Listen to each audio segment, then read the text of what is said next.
So, thank you everyone for tuning in to yet another episode in which I talk about issues related to public transport.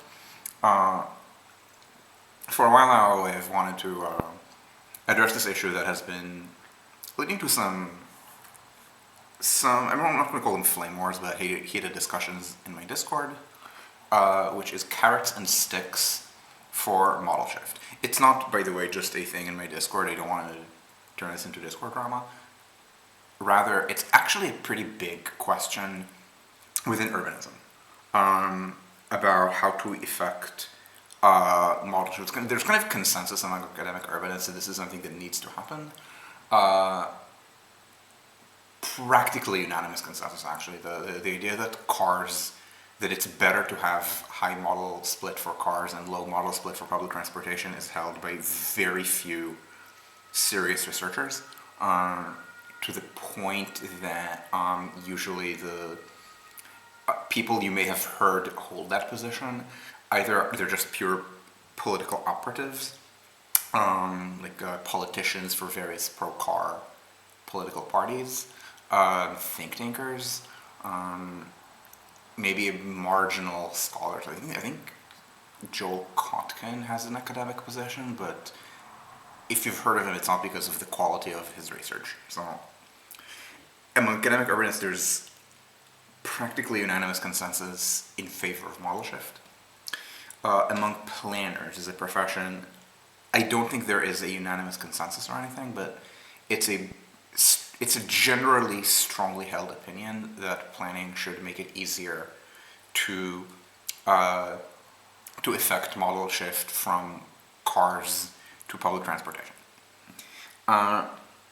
But there is an argument over whether to do it through carrots or through sticks. Carrots versus sticks, usually not called with these terms. Usually it's they have different names, usually carrots and sticks. It's actually a big thing with a completely different circumstance, American negotiations with Iran over sanctions and the nuclear deal, because the American expression for how to treat Iran is carrots and sticks, and the Iranians will point out that carrots and sticks are for donkeys. So I think the academic term for this in model shift is, I want to say push and pull factors, but I may be borrowing this from different historical discussions of migration. So a pull factor is the carrot, to push factor is the stick. The idea of the pull factor is you make public transportation better. You build a large, let's say, metro system. It doesn't have to be metro, but usually that's what it boils down to. You make it easy for people to take that. You make it easy for people to take that system to work and to other destinations. We discussed the issue of non-work trips many times from many directions, and probably for planning. Thank you. While we're at it, it was really weird to me when I first moved to Singapore, and when I sneeze, people would say "bless you" because wait, that's a religious expression. Why would you say that? And it was kind of weird for me because in Hebrew, you say "to health," "livriot," which is I imagine a calque from what it's called in German, which is the word health, Gesundheit. It's kind of weird in which the German expression is more secular than the English language expression. But anyway, so when it comes to not just transportation planning, so that means again improve the public transport system. It also means for urban planning and housing, it means you make it easy to build housing near public transportation. And then the stick or the push factors, that's a slate of policies that make it harder to use cars. So that would be things like car tax. These could be monetary. So that would be things like car taxes, fuel taxes, congestion pricing. This could also be non-monetary things like requiring these could be regulatory, like limits on the size of cars. So there have been calls in Europe to limit the spread of SUVs, to limit the size of cars. That is a push factor. Essentially, people in Europe are seeing the impact of the shift from regular sedans to SUVs in the United States.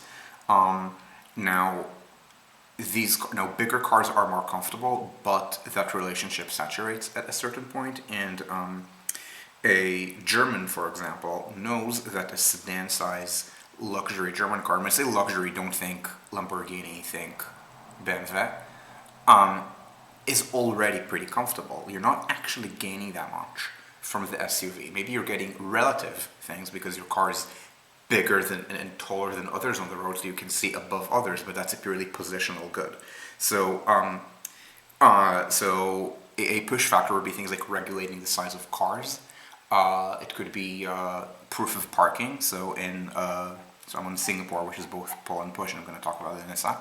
But in Japan, they don't have the large suite of anti-car policies of Singapore, but they do have a proof of parking law. I don't know if it's Japan-wide or just in Tokyo, or just in and around Tokyo, but the rule is that in Japan, you are not allowed to get a car unless you have a space to park it off-street, because they do not allow off-street parking. They do not allow on-street parking on Japanese city streets. There's no room for such, so as a push factor, they passed this proof of parking law. I want to say that it was in the 1950s, so that is a push factor. And I'm hovering on Tokyo, even though we're probably not going to discuss it that much, because I just want to show you why they don't allow why they don't allow on-street parking in Japan. So this is a randomly selected neighborhood. Is this still Shinjuku? No, this is Nakano. So this is a pretty wealthy, not super rich, but decently middle class area in the Yamanote region. And it has the usual street hierarchy that we see of Japanese cities, where there is a main street, which is about 20 meters building to building. Not sure. Yeah, it's 20 meters building to building. So that is about the size of a side street in Manhattan. In a European city, this is not quite a main street. And again, this is a main. It's not the most, or anything, but But I mean, look at how narrow the other streets are. Like the other streets are basically alleyways. The reason it's not. So, for example, this would be an off-street parking spot. Building to building, this is 5 point something meters. Japanese streets, the side streets in Japan are absurdly narrow. This is something that exists in Europe only in historic, like pre-modern urban cores. So you can see parts of very old parts of London that are like this, for example. Or in Stockholm, it's Gamla Stan, the old core of the city. But anything that's been developed 19th century or later will have wider streets. And in Japan, they kept building streets like this until very recently. So transportation policy that is a push factor makes it harder to own cars. The goal may not be modal split. It may not be modal shift, by the way. It could be restraining congestion even without an attempt at modal shift. That would be for congestion pricing. It could be, in the case of Japan, the proof of parking law, one of the things it did is it stimulated an industry of private parking garages. It was the state as a tool of coordination, the state saying, we do not have space on the streets of our cities to have on-street parking like in America, so we're going to pass a law that signals to the private sector, build private parking garages. So by itself, it's not entirely anti-car. It could be general restraint in consumption. So there would be a developmental policy of directing capital toward capital goods rather than consumer goods. This is something that was very common in communist countries. Uh, the uh, they were not poor. I mean, I mean, yes, they were poorer than the United States, France, West Germany, Italy. They were not poor. Let's say the USSR, for example. Um, and it was also true of, by the way, the East Asian Tiger. So in South Korea, it was the same. So the idea is to restrain individual consumption in order to make sure that the surplus of early industrialization is plugged into further industrialization. China, by the way, has done this as well. So it kind of transitioned from communist restraint of consumption, at which point, at which time it was so poor it didn't even have that much of a surplus, toward developmentalist restraint of consumption with very high personal savings rate. And so that too is an anti-car policy because cars are a consumer good. Now, this is not usually done as a model shift policy. So I know that in Japan, one of the reasons they were trying to effect model shift in even the 50s was as industrial policy. Cars were made in the United States, trains were made in Japan, oil was imported from maybe the United States, maybe other countries, I'm not sure. And they wanted to reduce imports. I don't know to what extent this affected Korean decision making to restrain consumption of cars, because cars, again, consumer good, and this is 1970s Korea. What they want is to allocate all capital for further expansion by Samsung and Hyundai and Daewoo. And of course, Japan and South Korea these days are massive exporters of cars, but that was downstream. That's downstream of their early, and I don't know how to call it, how early we're talking about, but early and mid-level industrialization. So that's a push factor. And finally, with urban planning, I'm gonna zoom in on Paris. It's probably the best known example of using urban planning to lead to model shift, but not through TOD. Germany does not do it. Germany does not do this at all. In fact, Germany. So there has been a shift in the German thinking about consumption, in which, yes, it was kind of moralized as a bad thing in the 2010s, but increasingly, I think partly because of climate backlash, there's been this mentality that actually big cars are good, and the wealth of a country is measured in the size and spread of its cars.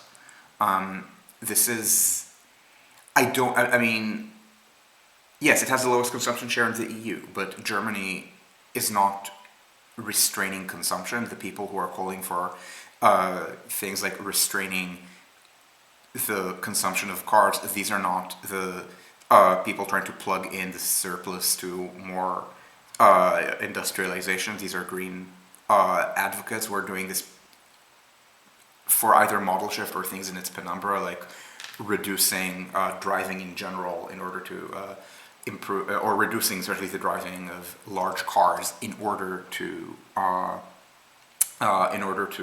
what's it called? Reduce greenhouse gas emissions.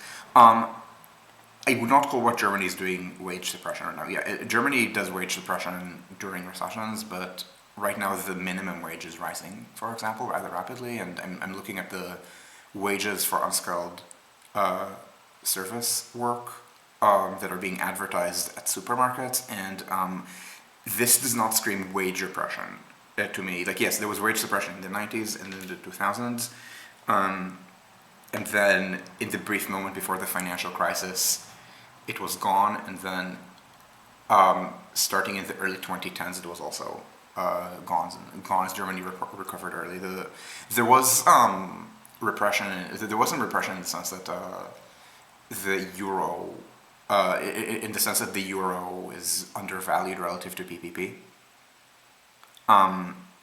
But much of it is just Germany went on the, so Western Europe went on the euro together, at the peak of Southern Europe's GDP relative to Northern Europe.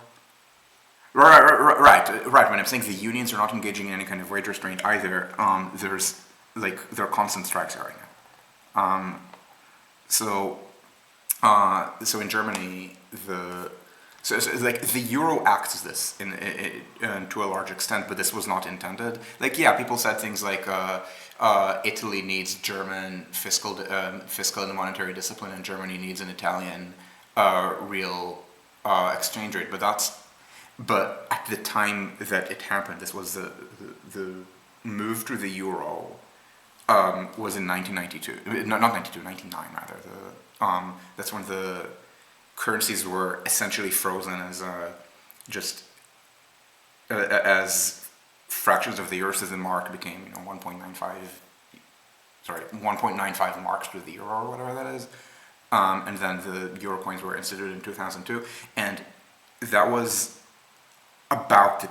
when Italian GDP per capita was roughly at its peak as a share of the German GDP per capita. And yes, subsequently there has been Southern European stagnation. So Northern Europe has, to some extent, had Southern European terms of trade, whereas the Northern versus Southern Europe exchange rate has remained the same. That's not at all wage suppression. This is something that, the stagnation of Italy was and the inability of the rest of Southern Europe to converge to German rather than Italian levels. That's something very different. But anyway, that's even on the most Krugmanian belief about what Germany does. That's still very different from the 40% investment, or the almost 40% investment share of GDP in early 1990s Singapore, or I don't remember when in China, 2000s, early 2000s maybe. So going back to urban planning, you can do urban planning for modal shift in a pull way and a push way. So a pull way is TOD. That's being very YIMBY about building more housing in the city, near train stations outside the city core. And I'm hovering on Paris on Google Earth, which is not at all a place that does that within the city. Now, in the suburbs, they absolutely do this. So in the suburbs, the strategy in France is absolutely pure pull. So the region is investing tens of billions of euros into Grand Paris Express, it's a giant expansion of the metro with expanded and new driverless lines using metro technology, almost entirely in the suburbs. The extensions of M14 start at the outer end of the city here and here, but everything else is in this. But then they go deep into suburbia, and then the other lines are entirely in the suburbs. It's 200 kilometers. Maybe a single-digit number out of the 200 is within the city. So circumferential as well as to some extent radial, again, 14. And there's also a plan for extensive transit-oriented development near the lines when these lines are in areas that could be more easily redeveloped. There's something called the Triangle of Gonesse. So this is Gonesse. I don't remember where the triangle is. Maybe here. So the idea is one of those lines, one that I think is weaker, M17, would, in addition to everything, would kind of arc toward the airport in order to provide more airport service, from going roughly in this direction. So the idea is to do the M14 expansion, which is mostly north and south, and then from the north you have, I think it's a branch, it's going to go kind of northeast this way, and it's going to pass through an undeveloped area. I think, again, it's here. So the plan is to turn it into extensive transit-oriented development, so that it's going to be easier for people to live on or close to the train station, and take the train to destinations within the city and to other suburbs. The RER did the same thing. there's tons. I mean, Euro Disney was built alongside Marne-la-Vallée, which is an edge city, so a lot of suburban office complexes, and suburban manufacturing complexes, some housing around, and at the same time the extension of the LL. This entire branch, it's the busiest branch of the LL, is new. So this line from Vincennes to Boissy-Saint-Léger, that is a historic commuter line that was connected to the LL, but the other eastern branch from Vincennes to Points East has that branch only opened the same day that the central tunnel opened. It opened to I think it was Zille-le-Grand. So this is also this kind of transit-oriented development, right on top of of newly built public transport. This is a pull factor. So when you build like this, and you can even see it in the way that the roads are laid out. These are wide roads. I've never been here. I lived in the city. I can probably name to you all the times that I left the city to a destination that's not places that are in the suburbs, but are really there so that I can walk from the city to the park, to Bois de Vincennes, which is outside the Perif, but is legally in the city. So these surrounding streets are not in the city. Other than these, I might actually be able to count how many times I've been in suburban Paris in 2.5 years of living there. But just at the level of Google Earth tourism, you can see how wide these roads are. These are roads that are at automobile scale. I've never been to any of these buildings. I assure you, there's extensive parking there. Not at all the way that city center works. So again, this is pure. This is pure pulp. So TOD building trains and the roads that are built. Yes, they do have they do lead toward the train station. There is a structure of density around the train station, but this is convenient to drive. And there's even a motorway right nearby. Paris, in contrast, is pure push.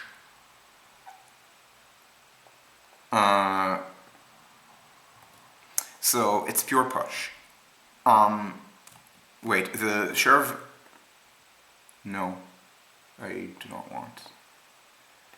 Are we gonna... yes, I figure right, so I left click to...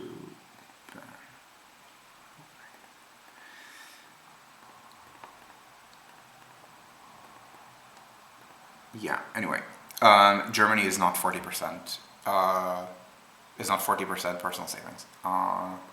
Germany, last I checked was in the early 2010s, but Germany and France were both about 10 or 15%.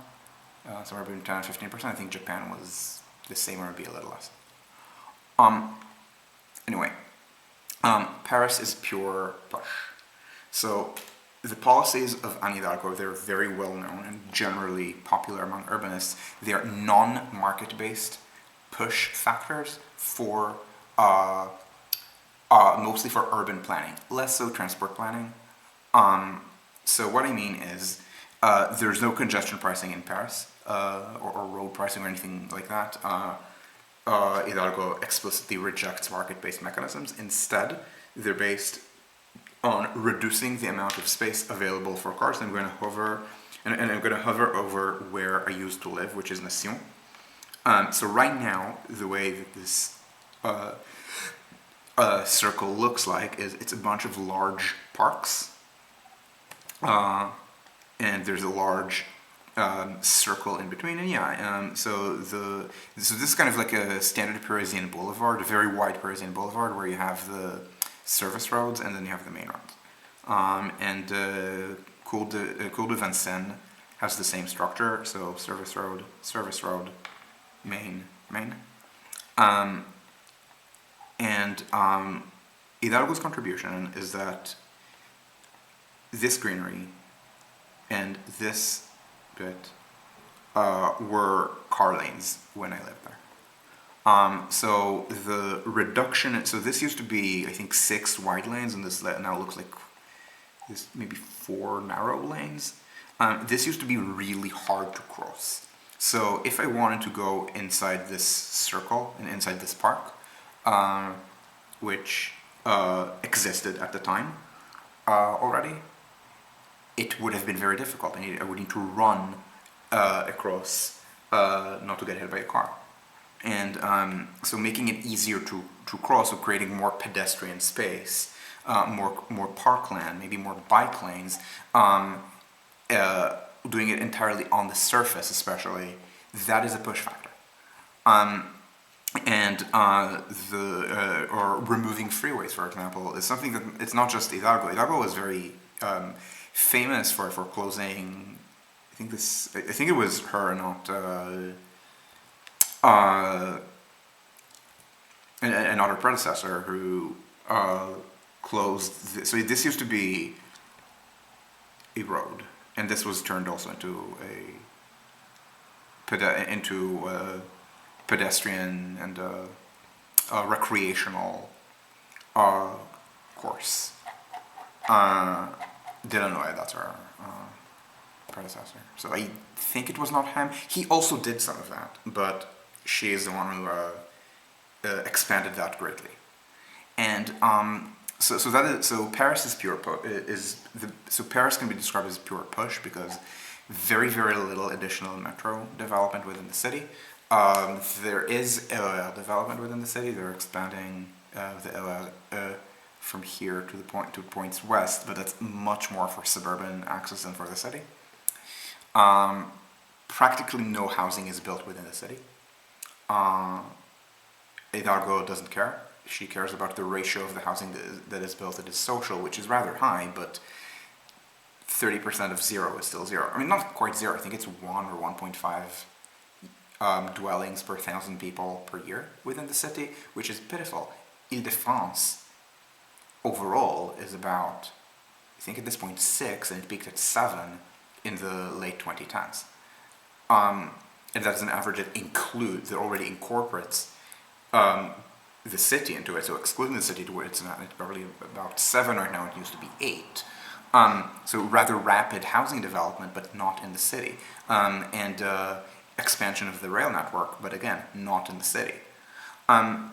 So Ile-de-France is this interesting combination of pure push, pure stick, if you want, within the city, and pure pull, pure carrot, if you will, in the suburbs. And now, I've been asked to give my takes on... Barcelona... Why is this... Oh, okay. Oh, you mean China is 40%, sorry. Barcelona with its wide diagonal boulevard, yeah. So I don't know Barcelona as well. But I would not call the city pure push, because it's also doing extensive metro construction within the city and its inner suburbs. Lots of upgrades of the commuter rail. It's undergoing there's improvements in the bus network, for example, by which I mean specifically Nova Sharjah. I would not call the situation in Barcelona pure push.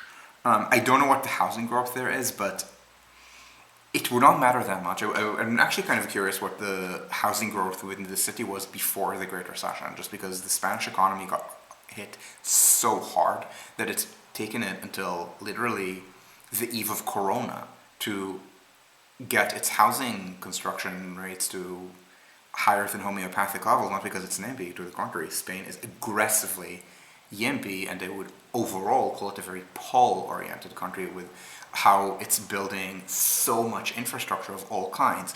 In Madrid, I'm somewhat more familiar with the construction there than Barcelona. they've been building motorways as well. I mean, we're talking motorway tunnels, long motorway tunnels, where I think it's M30, in addition to aggressive expansion of the Madrid metro and of the cercanías. And likewise, at the intercity scale, they're doing aggressive over-expansion of airports. It was a big kind of lost investment during the bubble years before the Great Recession, in addition to extensive construction of high-speed rail, giving Spain the second longest high-speed rail network in the world. It is narrowly longer than the networks of Japan and Spain. Far less ridership, partly because the fares are too high, the frequencies are too low, there's too much market segmentation, which the competition with private operators has helped with, by which I mean it didn't make this any better than without competition in France or Germany, but it has made them almost as good. But also because Spanish construction costs are so low, they've been building high-speed lines to very small cities, which nobody would build to anywhere else because construction costs would make it infeasible to build to a French city, let alone a German one, the size of Murcia or Alicante, or Coruña. Or Santiago de Compostela and Coruña, whereas in Spain it's actually affordable because of their insanely low costs. So I would say that overall the situation in Spain is mixed. Not mixed as in good and bad, like a mixed praise or anything like that, but rather mixed as in push and pull. Whereas in France, again, it's also mixed, but it's kind of interesting. I think that in Ile-de-France, the city is pure push, and then the suburbs are pure pull. Now, I've talked about Europe a bunch. I want to go back to the Asian situation because there's kind of common East Asian as well as Singaporean way to deal with this. For which my reference is mostly Paul Barter's thesis. Let's see if I can find it. Yeah. If you Google this, and this is the first result. So this is old, but his predictions have come true. So Paul studied various cities in East and Southeast Asia. I don't remember all of them. I want to say that the examples that he studied for transit-oriented growth were Tokyo, Seoul, Hong Kong, and Singapore.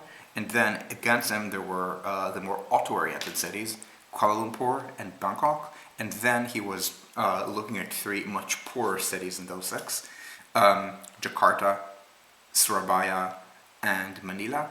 And based on how they were evolving, he predicted that they would evolve to be auto-oriented with growth, like Kuala Lumpur and Bangkok, and unfortunately that prediction seems to have been proven correct. The ridership on the public transportation systems in these cities is pitifully low. Bear in mind, I'm saying pitifully low, like Asian pitifully low. I think Jakarta is maybe 1 million riders a day across all the rail systems combined.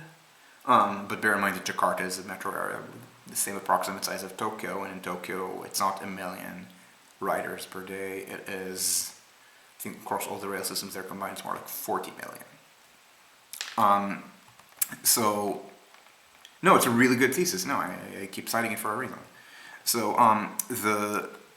so what he's saying is that in the transit-oriented cases, in all of them, he finds that the sequence of model shift was, first of all, there was a deliberate attempt.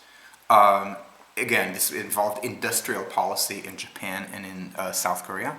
In Singapore and Hong Kong, it did not, because everything was getting imported either way, but rather it was about the lack of space within Singapore and Hong Kong for an auto-oriented society. These are decisions that were made in the 70s and 80s, by which point it was very easy to see what an auto-oriented city would look like, because by then the model split in cities like Los Angeles for public transportation was already close to zero.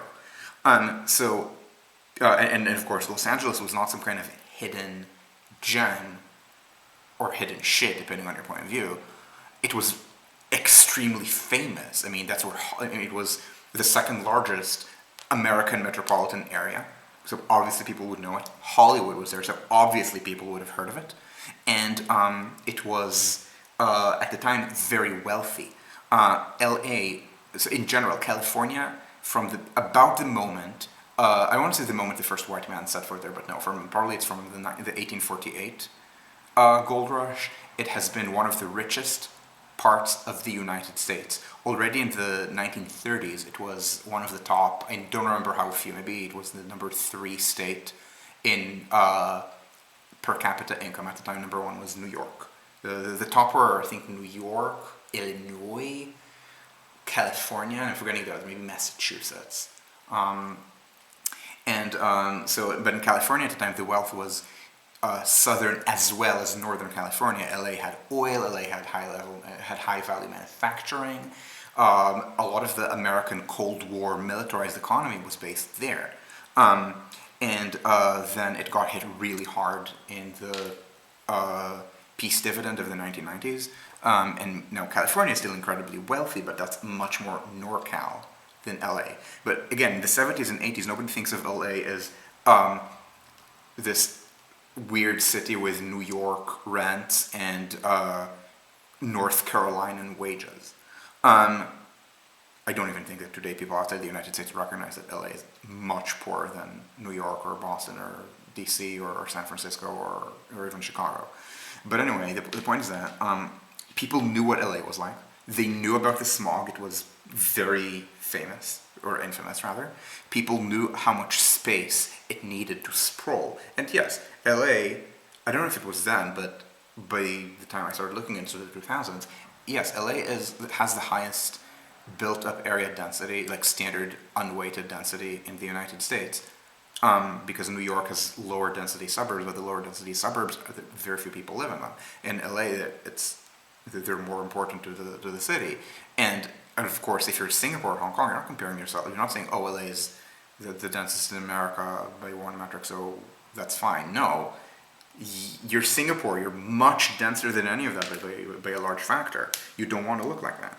So the point is that it was deliberate as an attempt to restrain car use. This may have involved other goals, in the same way that today people may want to advocate for public transport and against cars for different goals. These could be economic efficiency. These could be some kind of urbanist belief that the transit-oriented cities are somehow better, like nicer to live in. This could be climate. This could be air pollution. This could be microplastics and the contribution of tire pollution there too. This could be concerns over car crashes. This is, I think, a big motivating factor behind anti-SUV sentiment in Europe, because in the United States, yes, of course we're seeing that in the United States, the SUV boom means that transportation emissions are rising, but transportation emissions are rising basically everywhere, whereas electricity emissions are falling. But the thing that's really concerning is that in the United States, the number of people who have been killed in car accidents has risen in the last few years. I think it's a trend that slightly predates Corona. But Corona accelerated it. Whereas in basically everywhere else in the developed world, car accident deaths are falling. And in the United States, it's being attributed to SUVs. So again, many reasons, but it's all within the understanding that it's about reducing car usage. And in all the cases that Paul studied is successes of transit and model, I'm not going to call it model shift, but I know model retention maybe, because it's not, I shouldn't call it model shift when Singapore was a society where nobody could afford a car in the 1960s and 70s, when it was a middle income country, and now very few people can afford cars there in the 2020s, when it's an incredibly wealthy society, but with car taxes, but with very high car taxes. But so model retention is maybe a better way of describing it. But I mean, model retention in Singapore, the model split for public transportation to get to work is, I think, 57%. So 57% of Singaporeans get to work by some kind of public transportation. Um, I think Hong Kong might be higher, but the model split there is, I think, deteriorating. In Singapore, it's flat. I've seen the numbers going back to the 2000s. It's been flat for 15 years, at least. And in Seoul, I actually saw slight deterioration over the 2010s, from maybe 51 or 52% to 50% in an environment of rapidly rising wages, suburbanization. Population of Seoul has basically been stagnant. The growth in the suburbs, where it's rather Parisian style, so lots and lots of TOD, but still, it's much more convenient to drive there than the city. And but in all these cases, in addition to deliberate restraint of cars, these are all push first and pull. So in Seoul, so in Korea, the restraint of consumption was constant from the 60s onward. And yes, in the 70s, Seoul started building a subway, but rapid expansion was really a thing of the 80s, by which point people in Korea were already starting to be able to afford cars in large numbers. Not large numbers in the sense of modern day Germany, let alone the United States, but larger than the lower middle income state that 1970 South Korea was. The notion of Korea as a rich country is, I think, from the 90s, maybe late 90s. And the textbooks that we were taught out of in Singapore, of all places, in the early 2000s, still talked about the global north and global south, and understood that Japan was global north, but soon South Korea, Taiwan, and of all places, Singapore were global south. Singapore at the time, I think, would rank 20 in global GDP per capita. And it was a solid industrial, high education growth. It's not, Singapore has a lot of social problems. It has never been Dubai. Dubai is is rentier wealth. Singapore, no. So anyway, so likewise in Tokyo, the proof of parking was, I think, from the 50s. Maybe you remember the exact year, but I think it's from the 50s. And yeah, there was rapid transit in Japan at the time. There was a single subway line in Tokyo, and there was a second that opened in the 50s. And yeah, they were building more commuter lines.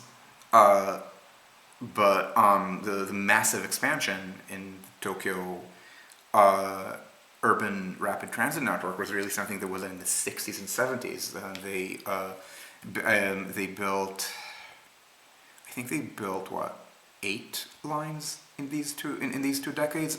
And I'm trying to remember. And they also and I also think that the Sobu to Yokosuka line is from that era as well. Because so it used to be that the Yokosuka line was just a branch off of the Tokaido line, and the Sobu line, all the trains had to go to the Chuo local here. So I believe that the four-tracking and the construction of this line was 70s, and the connection of this also. This is a Tokaido Shinkansen. Kind of turning that into a separate Yokosuka line, I think, in the 70s. The Saikyo line, so the turning of this into a commuter line, this was 1980s. Again, it's a line in the same right of way as the Shinkansen, as a local mitigation. So the pull factors are 60s and 70s.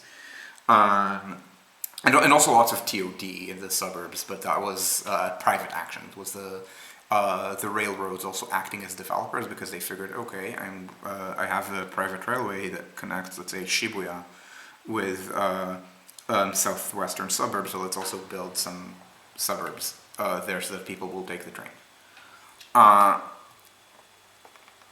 Yep. Yeah. Oh, yeah, that too. Yes. And so.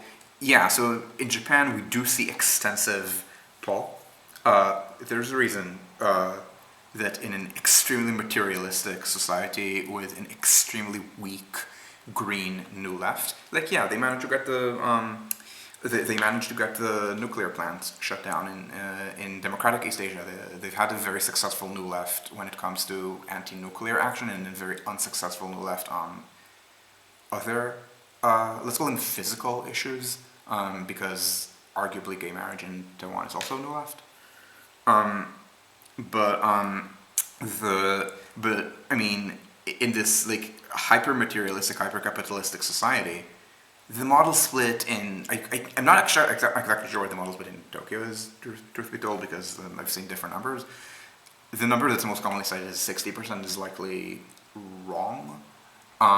For all work trips from people who live in Tokyo, Kanagawa, Saitama, or Chiba prefectures, I believe it's high 40s.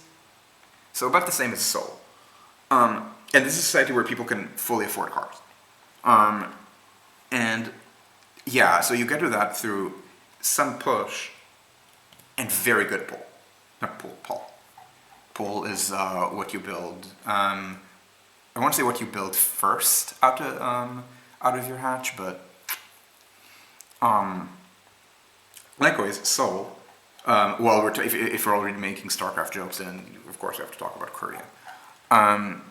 In South Korea, yeah, they did a lot of restraint of private consumption, and then they went mad about how much they're building, aided by the fact that they have very low construction costs. So now Seoul has a massive subway system, lots and lots of commuter lines as well that have been either historic lines that have been connected, or new lines that have been built, things like the Bundang and the Shinbundang. I think the Bundang line might be old. The Shinbundang line is a very famous one. So it's push, then pull. And Singapore, Hong Kong, same history. Singapore was the first country in the world to enact congestion pricing. It's not called congestion pricing in Singapore, it's called road pricing. Congestion pricing is kind of maybe a more social. Definitely. Japan is not a good place for buses because we've seen the street width there before. That's not where good buses run. The buses are just going to get stuck in traffic. But that's been the main reason for the deterioration of the Japanese buses. There's so much traffic on these narrow streets, but you can cycle, you can walk, and the structure of density, so it's not a random trip. The network is pretty good at getting you to the train station. And yeah, there's lots of traffic, but the train doesn't care about the traffic. Anyway, in Singapore, so they didn't call it congestion pricing, which is maybe a more social term, like this is about fixing congestion. No, it's road pricing. It's, hi, we are the state. You work for us. You have a problem. Your choices are obedience, immigration, or the graveyard. This is roughly how Singapore acts. It's like very explicit about power relations. And so it's called road pricing. It was the first country in the world to enact that.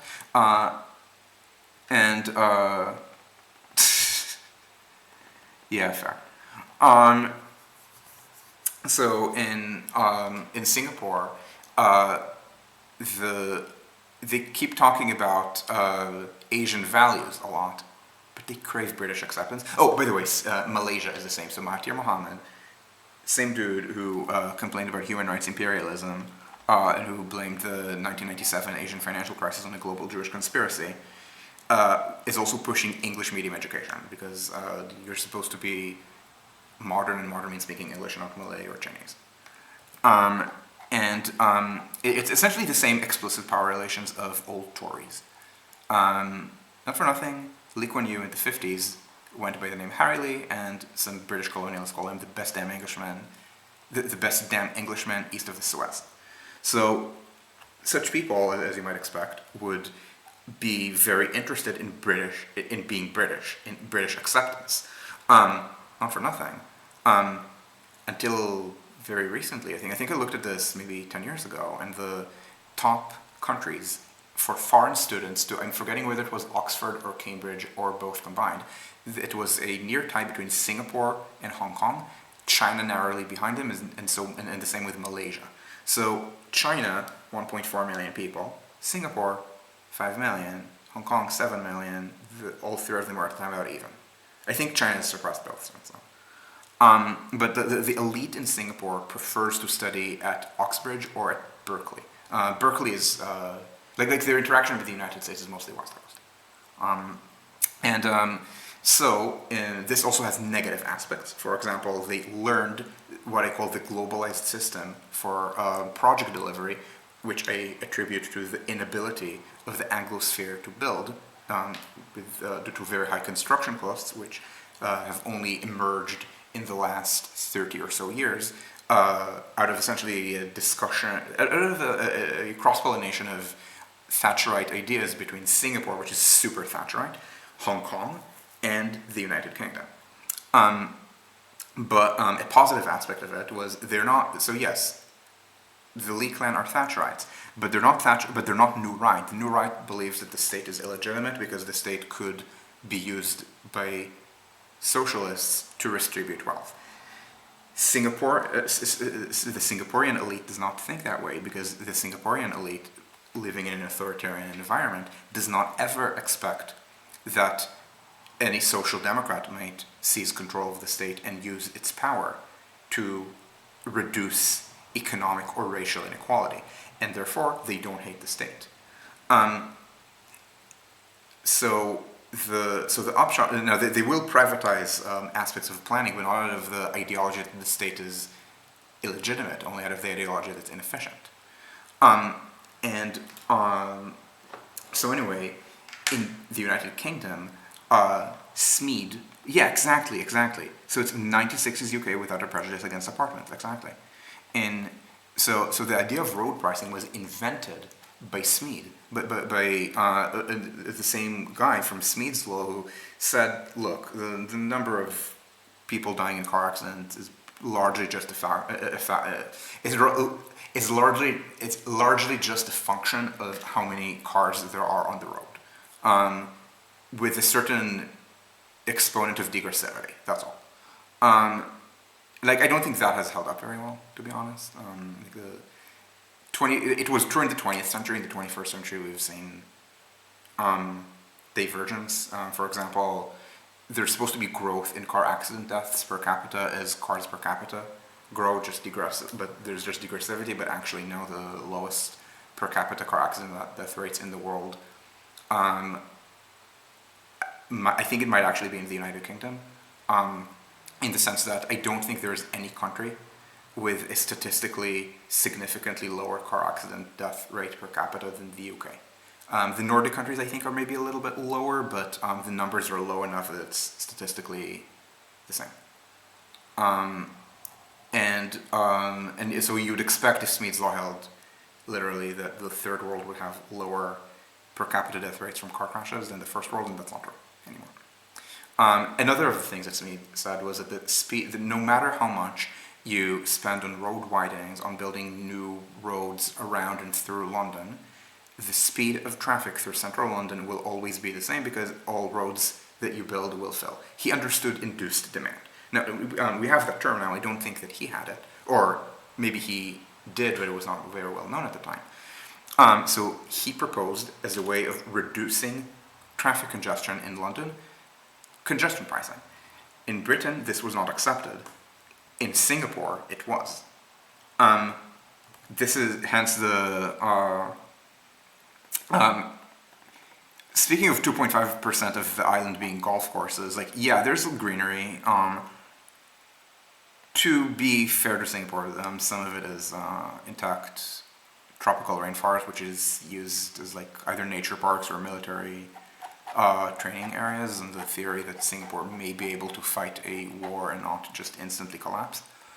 The Singaporean relationship with its own military is so strange. They're trying to they try to build their army in the mold of the IDF, and they don't have the strategic depth that even Israel has. They don't have the relationship with Malaysia and Indonesia that Israel has with its neighbors.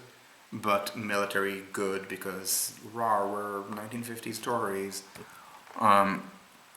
Literally only time in British history when there was a peacetime draft. Because the UK, I don't remember if it, actually did any kind of conscription in World War One, or if it was just white fathers. It did in World War Two, kept it until 60. Anyway, so in London, speaking of golf courses, where it shouldn't be where golf courses are, cockfosters. Yeah. No, excuse me if I don't remember where cockfosters is in my defense. I try not to spend time in outer London. Yeah. Tube, golf course. Tube, golf course. Yeah, so London has this kind of silly land use. In Singapore, yeah, they have done a lot of what, in retrospect, we can understand is a very strong pull factor through building high-density public housing and building it in these new towns that would then get the MRT. But the MRT only opened in, I think, in the late 80s is all I'm going to say, because I don't remember if the first line opened 87, 88, or 89. At the time I lived there, the third line was being opened. I lived in the expat ghetto, so obviously I'm not going to get to the subway line. The area still hasn't gotten the subway line, or an MRT line. The density there is kind of meh. But NUS did not have a subway line either. And at the time, it was an hour to get from my place to NUS by MRT. The way back, probably about an hour, as well, maybe 50 minutes by pure bus, just because of one-way streets and how I lived relative to them. And by taxi, it was 20 minutes. So at the time, it was still much more, in the early 2000s, it was still much more push and pull. But the urban planning was very much a pull. High density public housing with a structure of density that does orient itself around the MRT stations. And when the lines were not near the MRT, they even built these circulators called LRT, Light Rapid Transit. Despite the name, they are not light rail, they are light metro. So driverless, grade separated, to circulate, so for example here, like in the HDB estates that are not right next to the MRT. Yeah, so so the history in Singapore is push first, then pull. Now, again, in retrospect, we can see that the housing situation, the HDB system, was pull from the start. I don't know if that's how they thought of it at the time. I don't think Paul's thesis mentions that very much. It talks much more about transport planning than about housing planning. But the level of of transport planning, this is best described as push first, then pull, and this is again how it's been done everywhere in East Asia.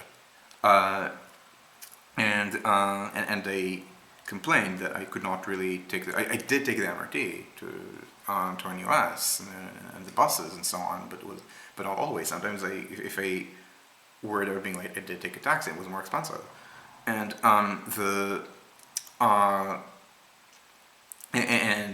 but that was in the 2000s, and then I came back for a job interview, but by then I didn't need to even think about taking a taxi. Why would I? There was MRT service right to campus. The station, I think the Kentridge station is actually pretty close to the math department in addition to everything. So so it was much easier.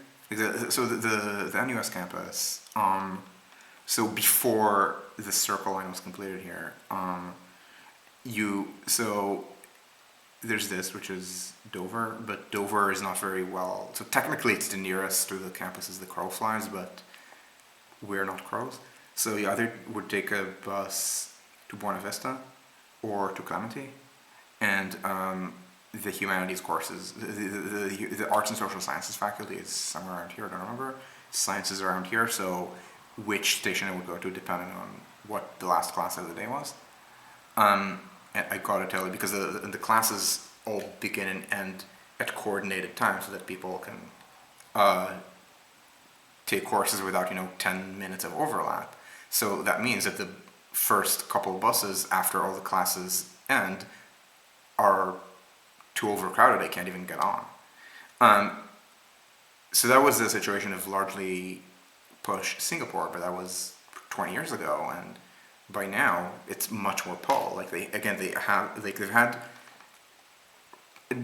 had good economic growth since then. Um, they're still materialistic beyond belief. Uh, the the ability of the population to afford consumer goods is growing, but the model split has not changed. Um, so, so this is why I'm saying it began it began push and then did the poll. Uh, Outer London is pretty left wing now. Is Cockfosters left wing? I don't actually know how people vote in that part of North London. Because I know that Outer London, like in the east and the south, is like maybe is more left wing, but I thought that like didn't Boris represent Uxbridge or something, but that might be northwest and not pure north. But anyway, so that's the history of first push, then pull. So the point is that the presence of push makes pull easier. Why does the presence of push make pull easier? Well, if you have a society that has pent up demand for transportation and is not allowed to get it through cars at the level they would be able to get if it were more like Southeast Asia, not counting Singapore, where local elites were much more powerful, and they had not been destroyed in the war, as in two wars in the case of Korea, as in Japan, or destroyed by the retreat of the Kuomintang to the island, as in the case of Taiwan, or never really existed in the same way in Singapore and Hong Kong, because what land? Like maybe urban land, but certainly not farm, but certainly not rural absentee landlords.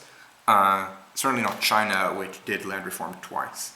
First time, I don't know if it was ever programmed, but in the warlord era, they stopped having landlordism for the most part. The only places that still had landlordism in 1949 in China were two provinces, Sichuan and Taiwan. So Taiwan was never part of the PRC, and so the ROC did the land reform to break the local elites. And so when you have these local elites that have more power, they drive. They consider themselves to be natural local leaders, so if you try to quote-unquote listen to the community, you end up listening to them and to people who like them. And so yeah, of course you do local development, and that's by car. And then the city maybe orients itself around that to some extent, and then when you start building subway lines, they don't get that much ridership. Now in Taiwan, Taiwan was not part of the thesis, I don't think. So I can't tell you what happened in southern Taiwan. But the model splits in Kaohsiung and in Tainan and in Taichung, they're not good. I mean, they're not LA bad, but they're like KL, maybe even worse than KL bad, to be honest. They're Boston bad, maybe. I think it's maybe 10 or 12% in Kaohsiung for trips to work. And yeah, in Metro Taipei, it's like in the 30s. That's fine, but and overall in Taiwan, just because so much of Taiwan lives in Taipei, is I think 18% pre-corona. But the model splits in Taichung and then in Tainan and Kaohsiung, they're not especially good. And I don't know the history of that well enough. I don't know if it's just they didn't really do enough traffic restraint. Taiwan was never as hard about suppressing private consumption in South Korea. So it became a motorcycle country, like a country where to get everywhere you got a motorcycle. And then maybe that leads to more decentralization. So when you finally build a subway, which, to be clear, there's a multi-line system in Kaohsiung, just not enough people ride it. And maybe that's also what's happened in KL is also much more just cars, or in Bangkok, or now in Jakarta, in Surabaya, and in Manila. I think Surabaya even has a metro system, but Jakarta has a couple lines, and so does Manila. And the ridership just is not amazing.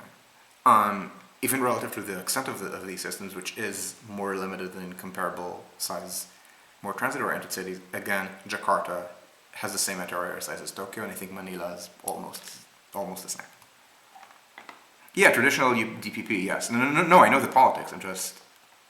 Oh, newly... Yeah, Oxford is very marginal. I mean, yes, Oxford is going to be won by Labour, I expect, but that's because, like, basically everywhere is going to be run, but it's going to be won by Labour. I mean, like, kind of like the most rah-rah, yes, Scotland part of Scotland. I'm pretty sure they're still voting Labour and not SNP at this point.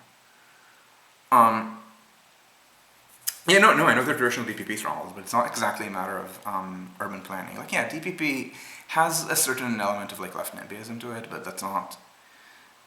I mean, it's not like the housing construction rate in Taiwan is very low. It's not great, don't get me wrong, but it's a country with not very high birth rates, very little immigration. They don't need to have like Australian levels of housing growth. They don't need to be Vancouver. They don't need to be Sydney. They don't need to be Melbourne. They don't even need to be Seoul or Tokyo, just because. I mean, they probably should be Seoul or Tokyo if they want, but there's less immigration in Taiwan than in South Korea and Japan.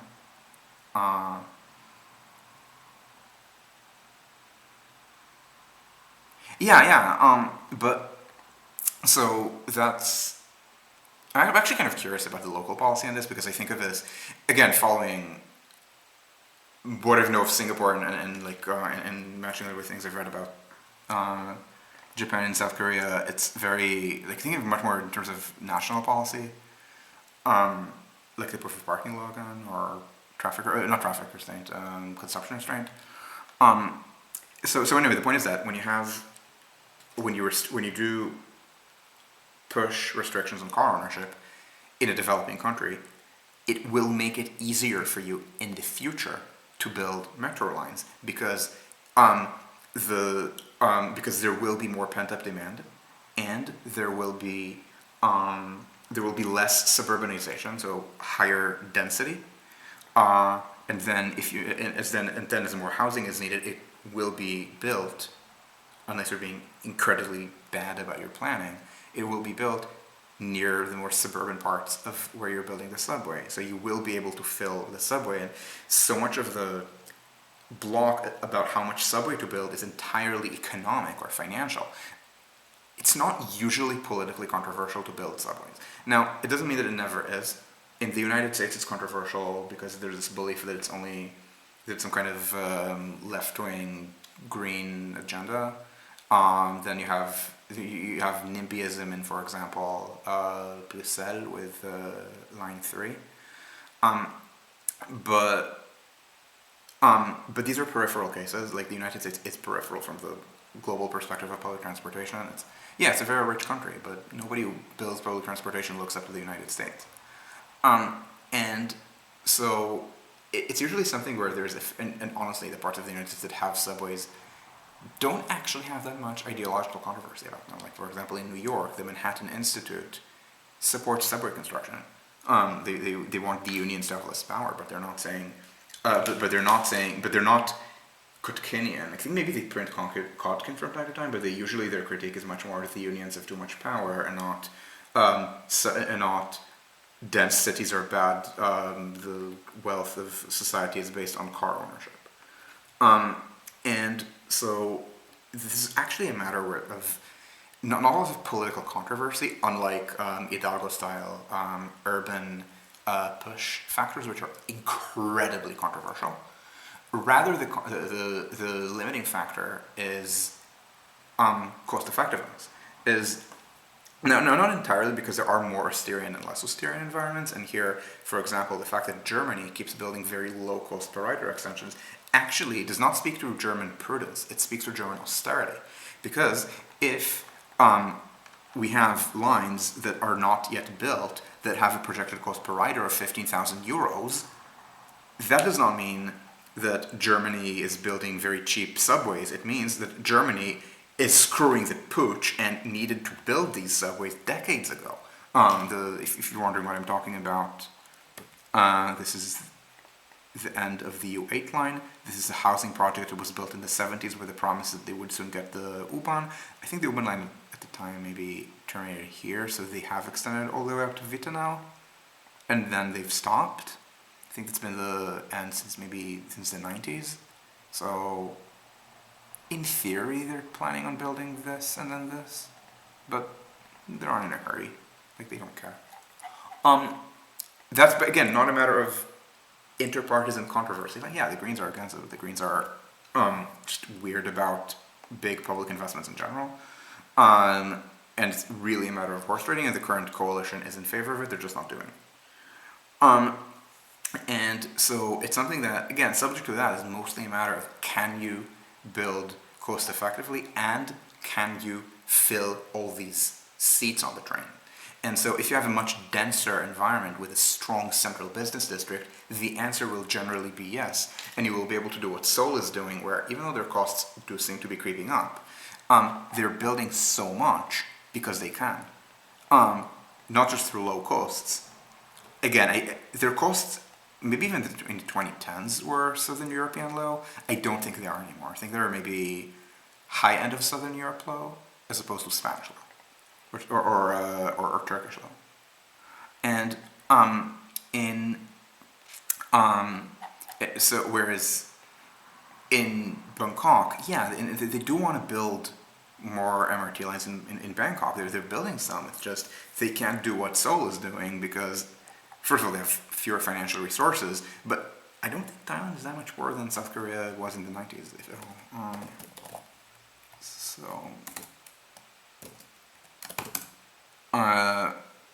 So the fact that they're not doing it, they're doing a much more limited program, is partly because, first of all, their construction costs are higher, but second, more importantly, they're just not filling these trains amount. Like, the numbers might be screwy because of Corona.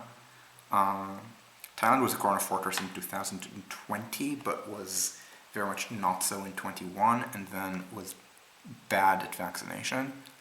And whereas, for example, Taiwan stayed a Corona fortress in 2020 and 21. By the time it cracked because of Omicron, it was already 70% vaccinated. Okay, so Thailand, so as you can see, it took a giant economic hit during Corona. It's a very tourism-based economy, so despite being a Corona fortress, it had a big decrease in GDP, whereas South Korea had a very small one. It was not a Corona fortress, but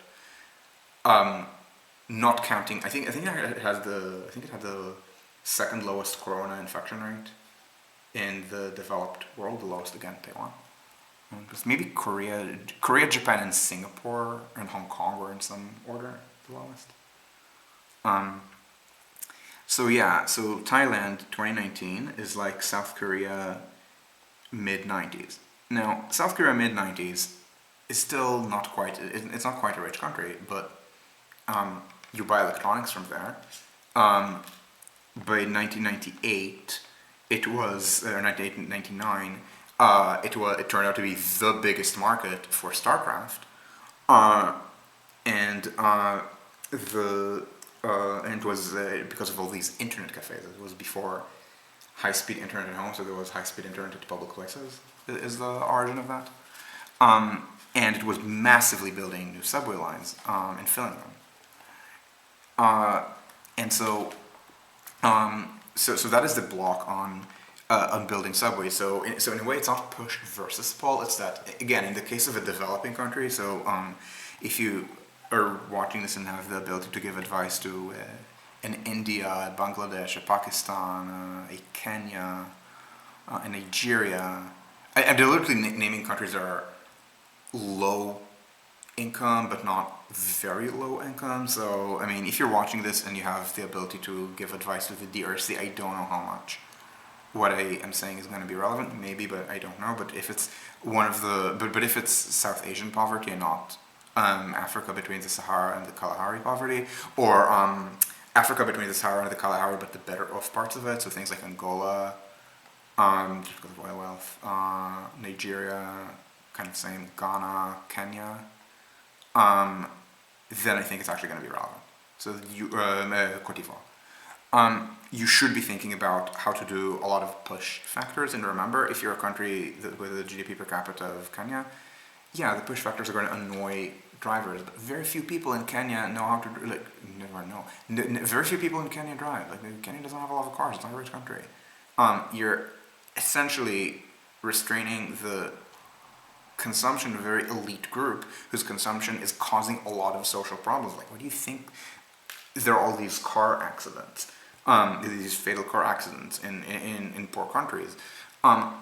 What this means is truck drivers and car drivers are just running over pedestrians. It's so in these cases, you really do need to look at the model of push and pull.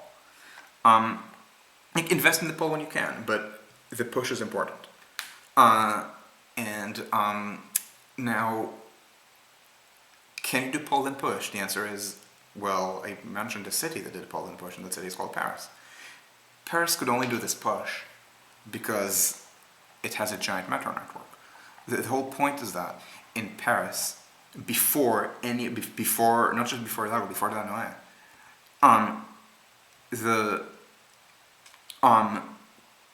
the car ownership in the city was very low. I think 200 cars per 1,000 people or so. New York City is 250, or maybe actually less, maybe 230, 240.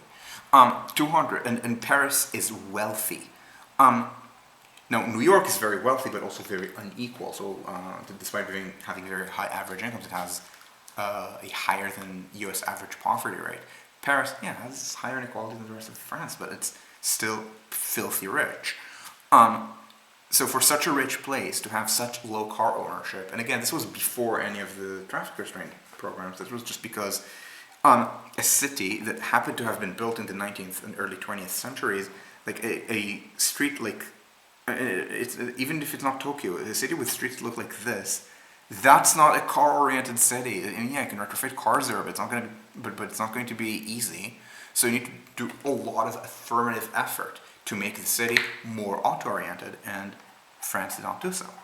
And so, but what did it have? But what did the city have, if not, Texas-style motorways? What did it have? 13 metro lines. The 14th one only opened, I think, 1989, through the 2000s. But like, coming into this program, it had so many metro and LOF lines, just for like the ability of people to get to work before mass car ownership. And that is why people accept, within the city, people accept a program like Hidalgo's. I may think very negative things about her NIMBYism, but first of all, I see what kind of racists are running against her, and I'm kind of happy that somehow, it could even be in Paris, but at least somehow in France, people who are running on a program of urban renewal to the point of, to use the 1950s, 60s American expression, Negro removal, is why the two En Marche candidates wanted to do urban renewal around Gardino. There's nothing wrong there. There's just more black people than the average French person is willing to see on the street ever. And that Hidalgo managed to beat them, to beat Griveaux and to beat Griveaux and Véronique. And so, but it's not like it's something that mattered to me personally when I lived there. On the contrary, I just gave you an example of how it mattered to me personally in a positive way. I could walk to this place to the actual park at Nation, and it was kind of nice. And so, yeah, I mean, drivers hate her, but the drivers don't live in the city, they live in the suburbs, and they're trying to use lawfare, and they're failing, because the courts in France, like, are not actually your locus of lawfare against the capital when it has urban planning policies you don't like. Sorry, not sorry. So that is an example where you can do pull then push, where building the subway system to the point that people don't need the cars makes it easier later to engage in push policies. And I think that this is something that in Germany people don't quite get, because in Germany it's viewed as oppositional. Like, the idea is that if you build U-Bahn and S-Bahn lines, then it's not good because it's only pull and it's not push. And it's better to build things on the surface because then you're also taking away lanes from cars, but then you're building very slow trains. And those very slow trains don't get enough ridership, and then people just think that this investment program is a dud. Whereas in Berlin,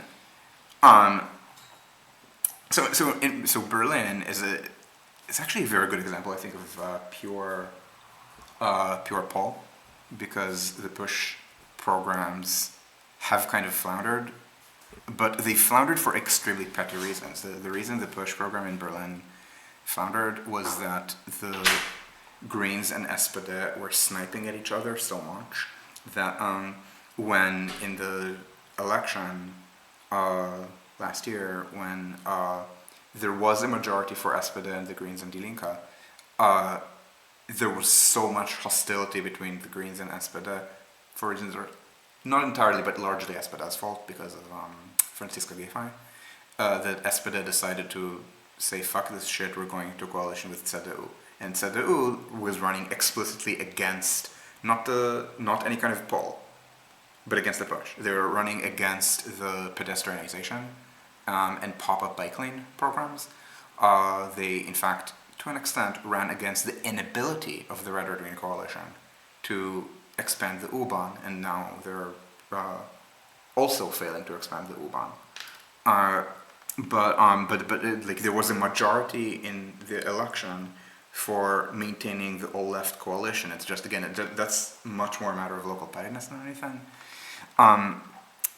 So there's actually an example of how, even in an example like this, I'm saying the word example too many times, this is actually a good example of how, even in a situation where you have pure pull, which I think is Berlin, the push does become acceptable to the public, just because you can take the U-Bahn, you can take the S-Bahn.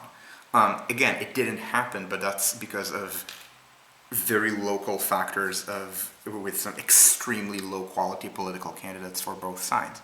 Both sides being SPD and the Greens. I don't actually think that Wegner is an especially low quality CDU candidate, by which I mean I can't recite to you a list of really terrible things he's done, whereas I could recite to you such things for several other CDU land level leaders, so congratulations, I guess. So broadly pure, it's not exactly a matter of pure versus, not pure, a matter of pull versus push, because if you do push first, as in the Asian developmental example, you make the pull easier, because it's easier to financially justify it. And conversely, if you do the pull first and it works, then the push becomes more politically acceptable. Now I mentioned that in the communist bloc, as in developmentalist Asia, they restrained consumption. There was this inadvertent push and pull. I say inadvertent because I don't think they were really thinking in terms of model shift, or model retention at least, because they weren't thinking of any future of mass car ownership, whereas in Singapore they looked up to the United States and the United Kingdom. In Japan they were clearly comparing themselves with the United States, whereas in the Soviet Union the idea was we don't need what the capitalists have. They were not even thinking about the consumer goods, to the point that there was this very, very famous photo op of as the USSR was collapsing, of, I think it was not yet president, I think it was still the mayor of Moscow, Yeltsin supermarket, where, 1989. So he was, it's a very famous photo of Yeltsin as the USSR was collapsing again. This was 89. He was the mayor of Moscow at the time. Was kind of the representative of the new Russia, complete with, I don't know if it was him, but part of the new Russia was he didn't use the Soviet flag, he used the Tsarist Russian flag, before they got associated with Putin. Yeah, so he went to this random supermarket in Texas, and he was floored by seeing "This is plenty." This is '89.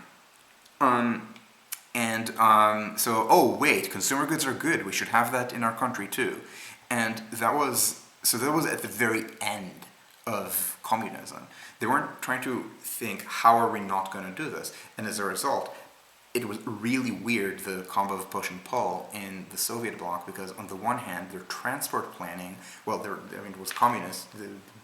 Cars were built based on how much the party thought they should be built, and yeah, there were cars, but not many, and they often were not built very efficiently. I think it was maybe easier to build cars in in Czechia, like Skoda, but yeah, Trabi. Yeah. Yeah. Yeah, so partly due to, so that was not entirely, it was mostly a matter of decision to prioritize capital goods, but also when they were trying to build consumer goods, they sucked. And so the upshot is that so on the one hand, that was very, I'm not going to call it pure push. So there's a lot of push, but also a fair amount of pull. They were building metros. I mean, if you don't have cars and you want big cities to industrialize, and yeah, of course, you're going to build metro lines. They're actually pretty good at building metros, and they've stayed good at building metros post the end of communism.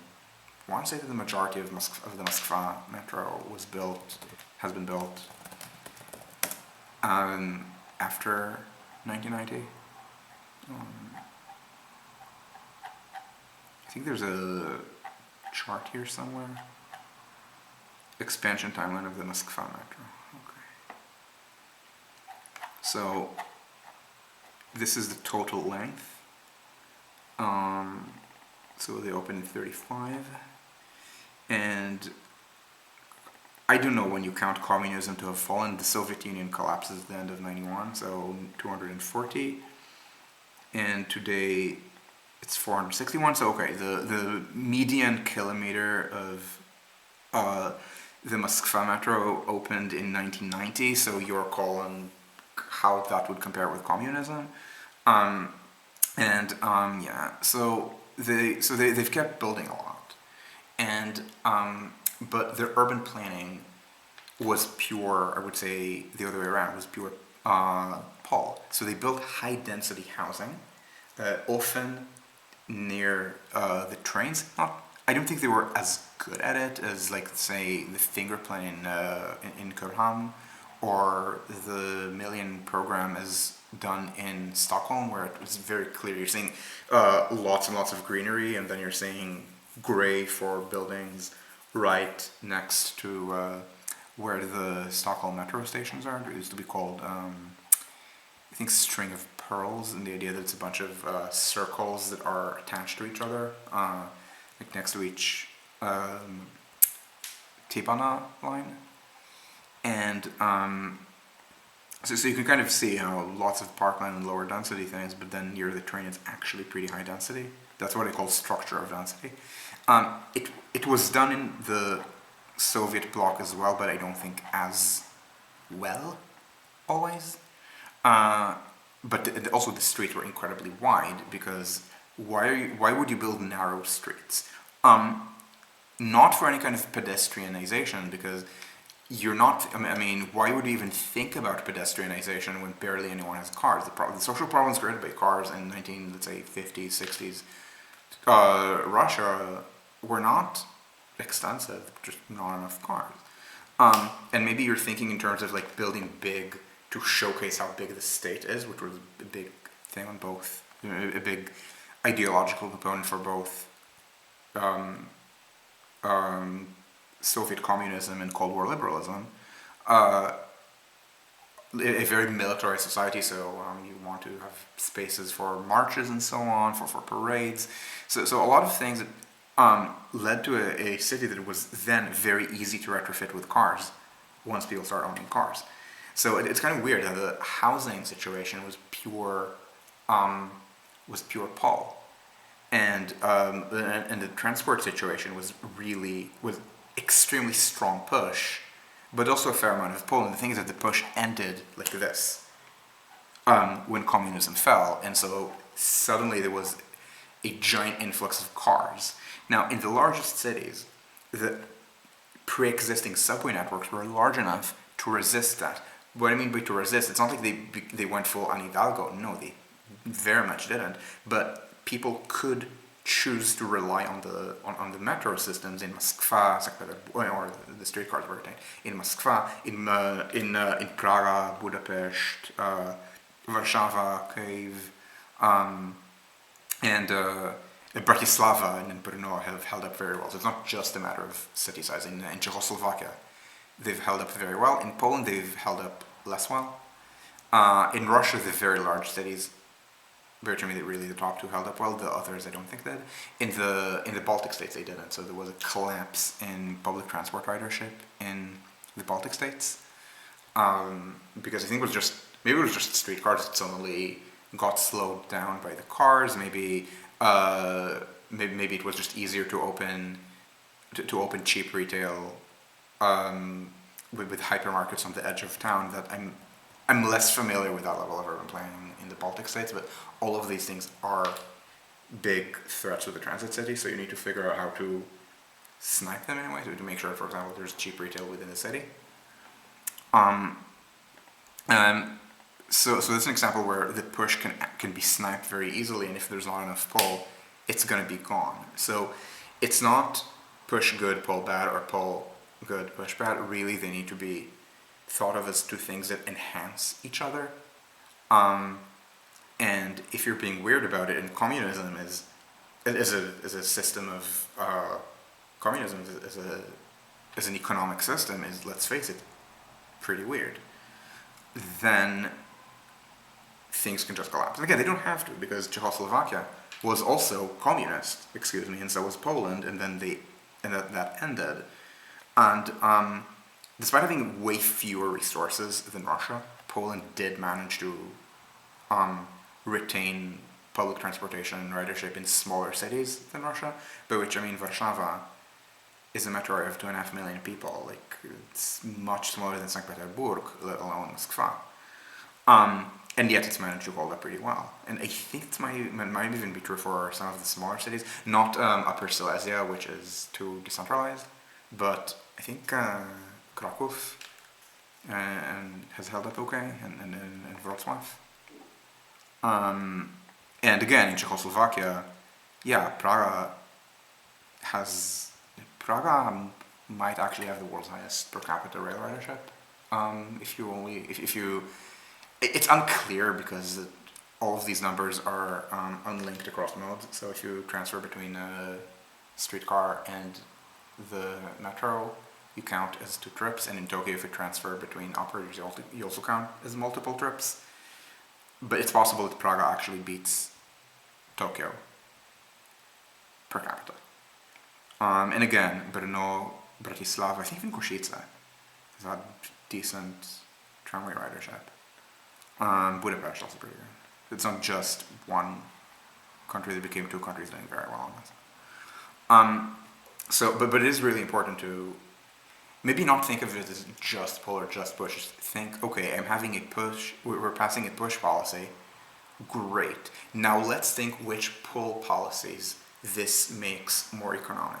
Or conversely, we've just passed a pull policy. Let's say this is Ile-de-France. They are building this very long network of driverless metro lines.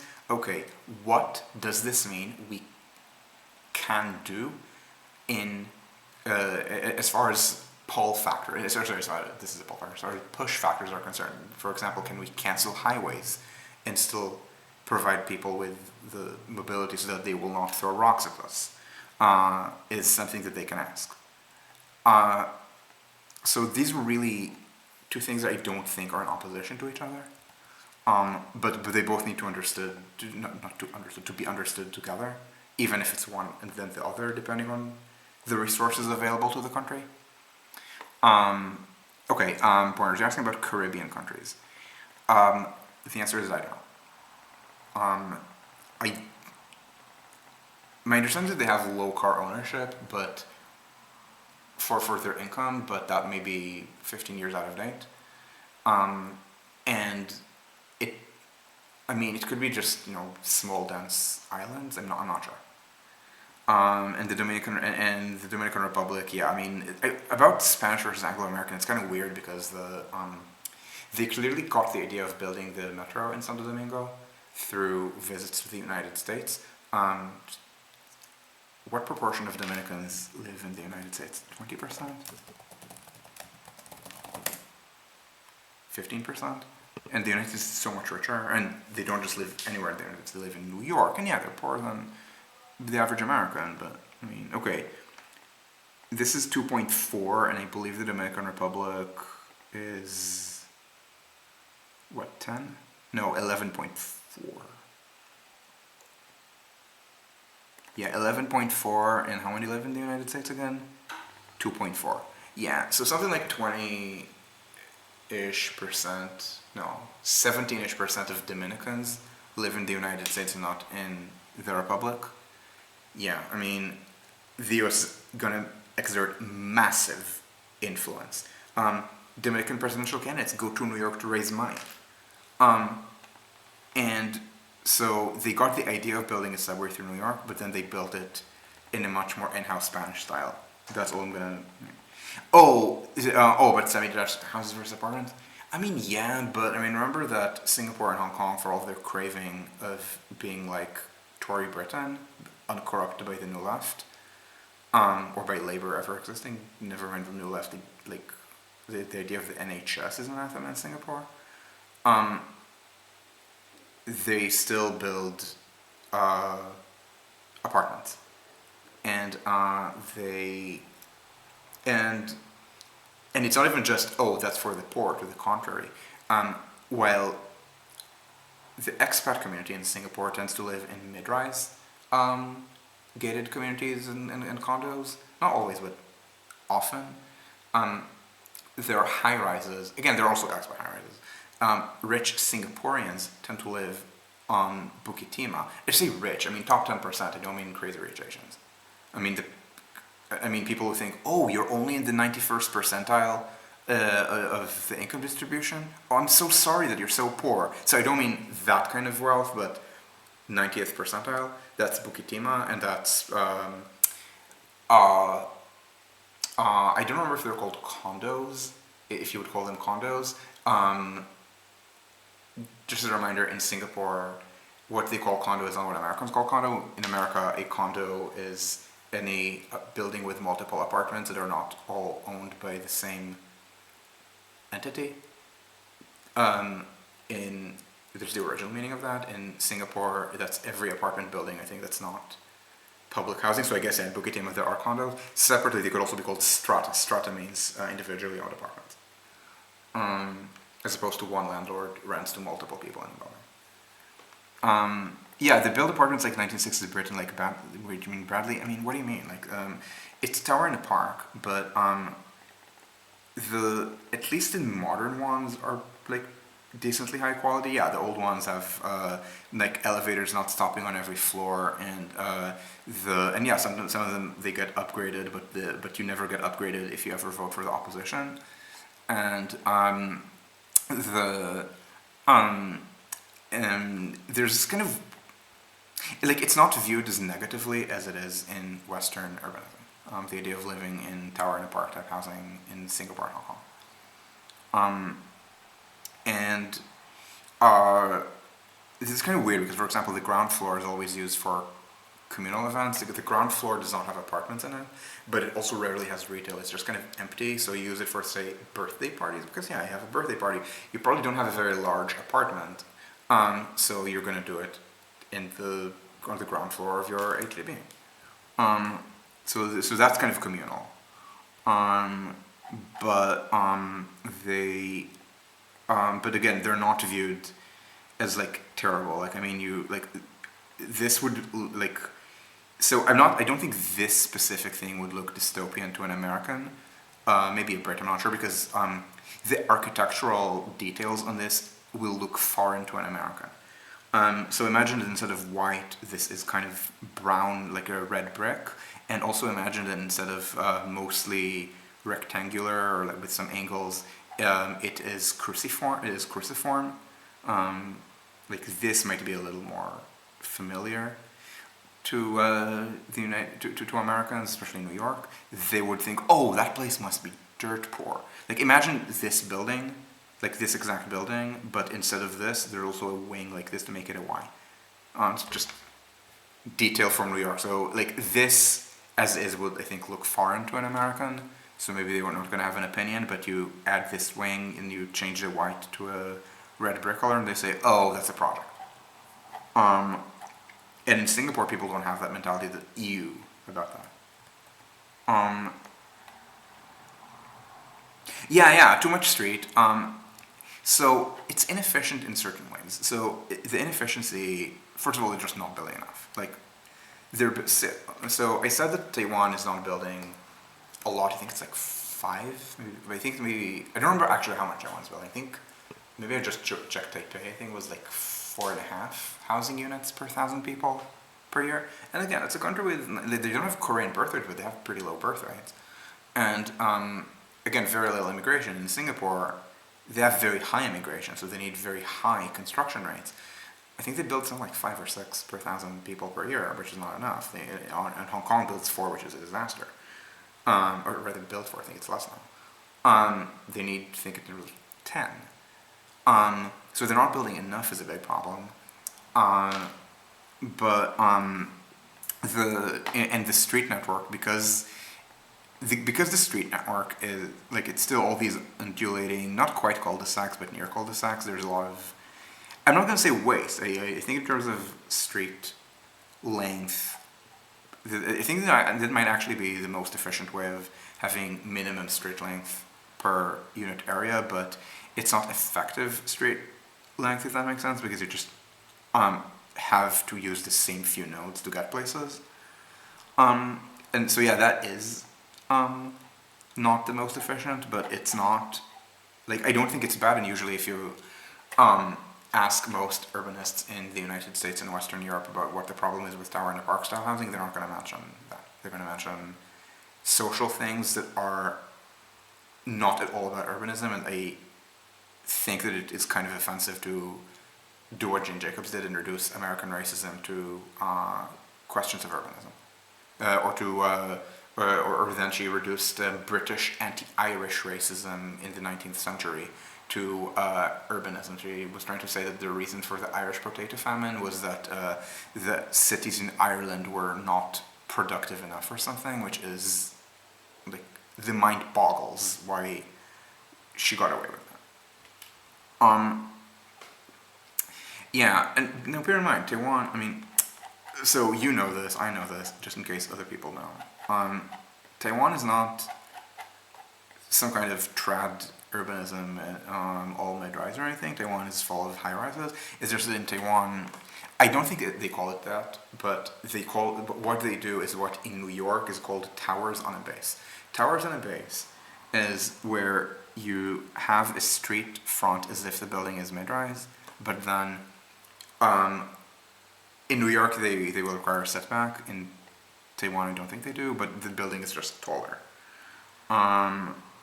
So in Taiwan I guess, so at least doing this Google Earth tourism in Taipei, what I'm saying is some of the buildings are mid-rise and others are high-rise, but with a continuous street wall. Maybe some of the buildings are a little bit set back like this. So that kind of has the same effect as tower on a base. Tower on a base, actually this might be tower on a base, yeah. Because I can't tell how far up this goes. This looks like from the altitude like 1 or 2 floors. Usually the base in New York would be 6 floors. So the first 6 floors look like it's a mid-rise, and then you set back from the building, and then you build a couple more floors, and by a couple I mean like 15 or 20 more floors. So yeah, that is something that I think works really well. And yeah, in Taiwan this works kind of because it's really a mix of buildings. So so it's not coal and walled city, but I mean, coal and walled city's problem was also not a matter of urbanism, it was a matter of really poor squat. And in general, I don't like it when people reduce much more serious questions to urbanism. Um, and yeah, but that's not really a matter of brush versus ball. I will say, like, you can be very aggressively EMB with towers in the park. You can be very aggressively EMB with mid-rises. I mean, they build quite a lot in the Nordic capitals. Um, because and in their suburbs, right next to the subway or to subway expansion, just because they can. I mean, they can get away with doing it with mid-rise. Like, I mean, all these, even the tower in the park things in Sweden, they're not very tall tower in the park. They're mid-rise tower in the park. Not like 7, 8 floors, not 20. It's not New York tower in the park. And yeah, yeah, Vällingby is usually the best example of this. Like, Vällingby is not that tall. And yeah, so it's really, like, you can pull like this, and you can pull, and it's kind of noticeable how this is tower in a park without tower in a park height. Like, how many floors is it? Three. This is 12 floors. I mean, yeah, I have New York projects, but like, usually New York makes its projects bigger. And here it's what? 1. It's like 10. Yeah, that's like, I mean, in Berlin, it's like in Berlin, the economy blocks that are that size are not even tower in a park. They're actually kind of contiguous. It's really just a matter of city size, partly. Yeah, exactly. It depends on city size. Like, again, if Stockholm, like, World War III Stockholm isn't swells to, like, I think they say 4.5 million people or something like that. So yeah, I mean, then yeah, you have to put all the refugees up in small apartments. So like a family of 3 gets, like, I think I said it was 40 square meters, but on the but that's an emergency infection. But in Stockholm, as slowly accretes, doesn't need that. And again, that's still a city that's very good at Paul. I think pretty good at push, but yeah. I haven't actually talked about Nordic Paul and push very much. In Stockholm, I will say that the city felt pretty walkable to me.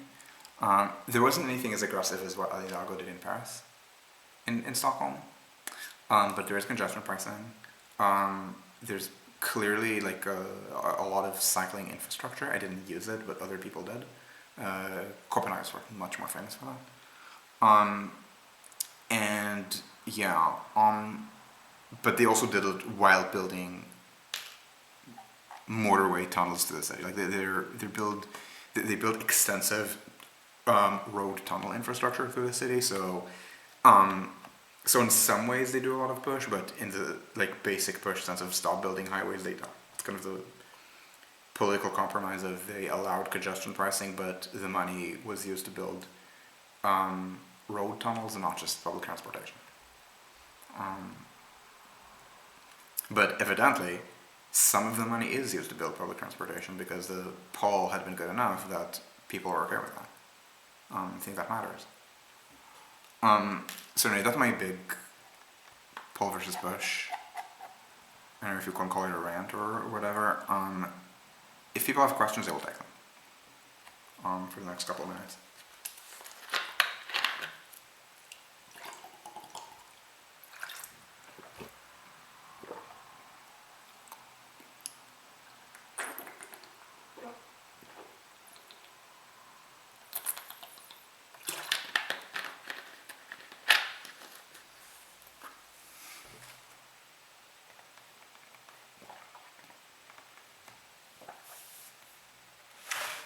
And while we wait, we do this.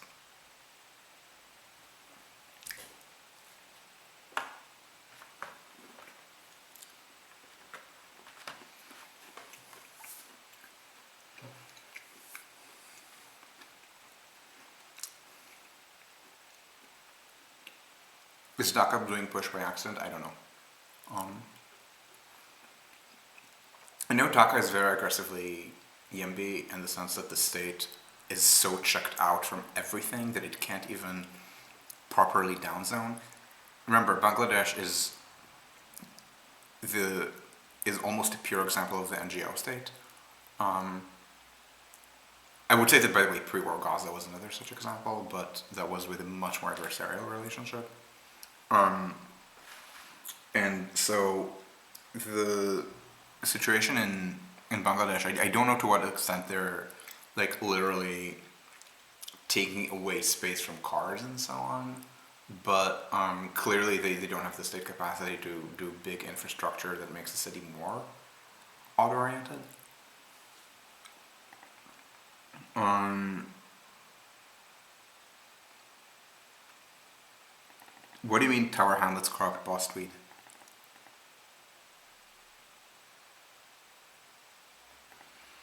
Do I think daylight should be a big factor in determining housing density?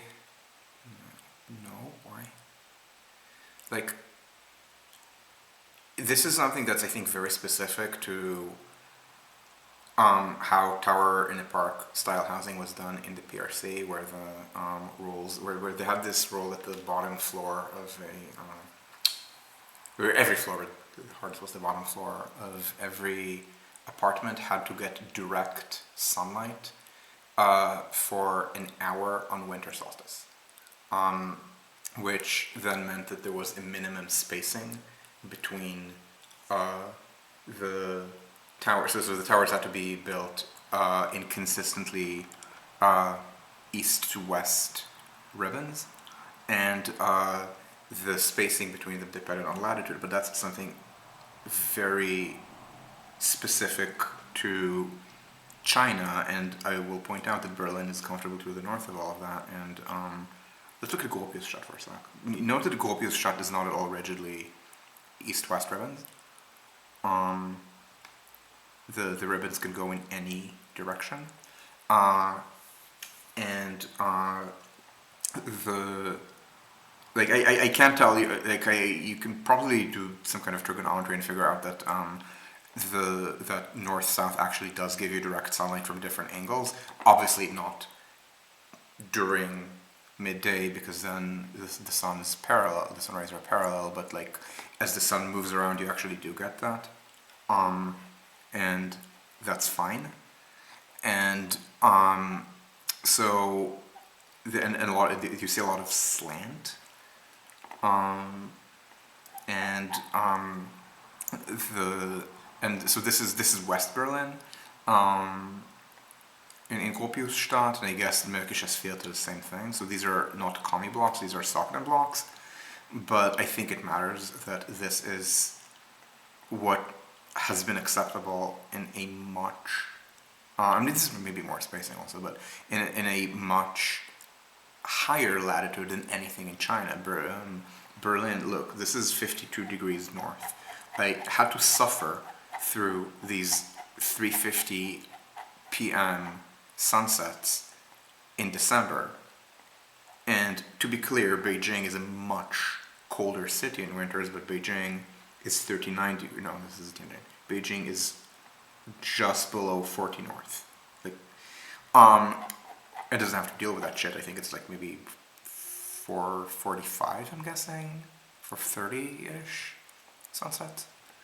And yeah, so this is something very specific to Chinese rules that has been that has been, I think, popularized as a kind of negative thing by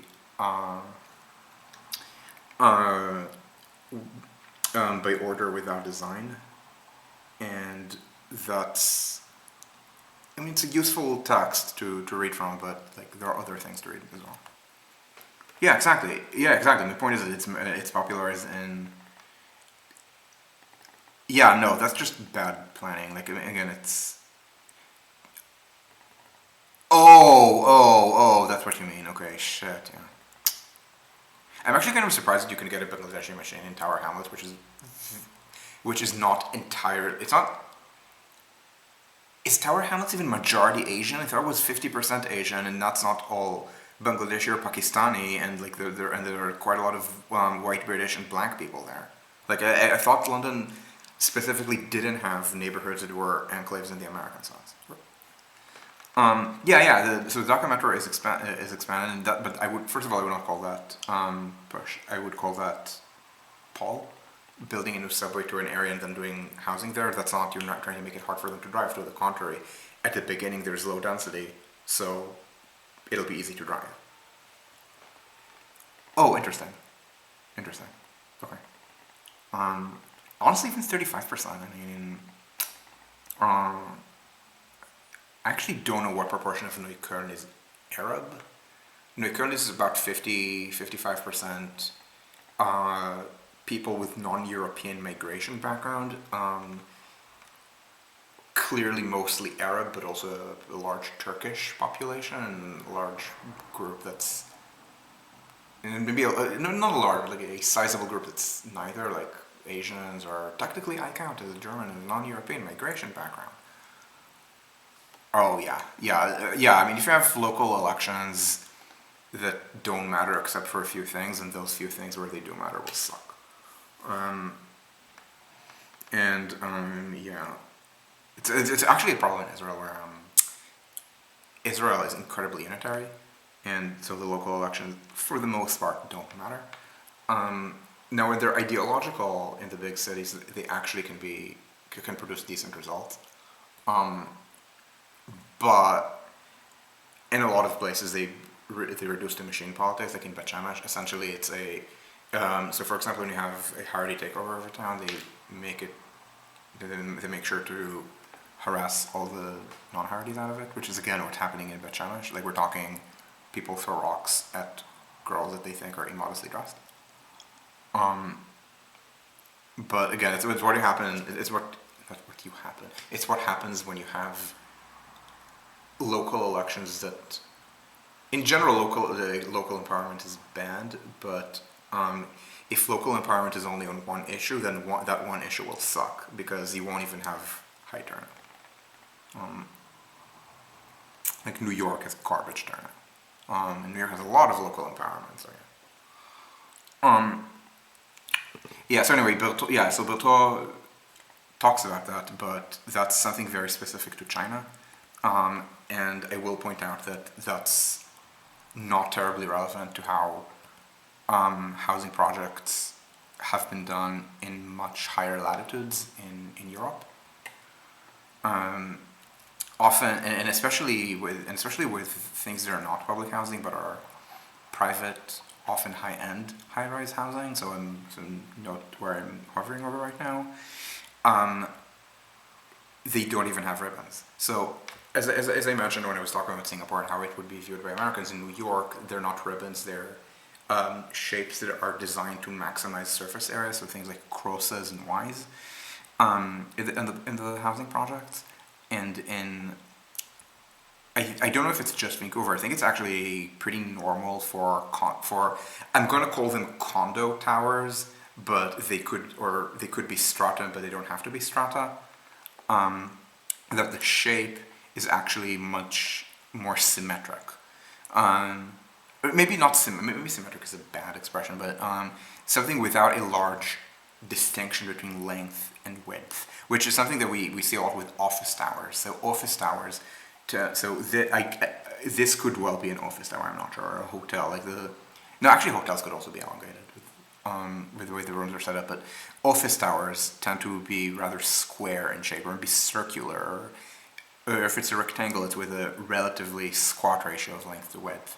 And Vancouver, and as we get out of downtown proper and get to places like the West End, we're still going to see a lot of towers, but the towers are for the most part going to have a relatively even ratio of length to width. So that's how the tall and thin system in Vancouver works. And again, they're not making any effort to orient them in any way. And when there are, and because they're mostly symmetric, often the way it works is they're point axis. So there's one elevator axis and elevator/emergency stairs axis in the middle, and then the apartments radiate from it. So if your apartment will not have multiple directions that it's facing unless it has a corner. So if you're facing north, you're not getting direct sunlight for 6 months of the year, and people still pay for that. You get a lot of sunlight because you can see over the city, but you don't get direct sunlight. Same with these, for example. Pretty sure these are all residential. So again, this is something that's incredibly. So that line about direct sunlight in winter is incredibly specific to the Chinese housing topology. His party is called Aspire, and the logo is a semi. Okay. Sounds like the next generation of Essex men. And we all know what Essex is. Because Kent is renowned as the Garden of England, and what was the rest? Cornwall has lots to be seen.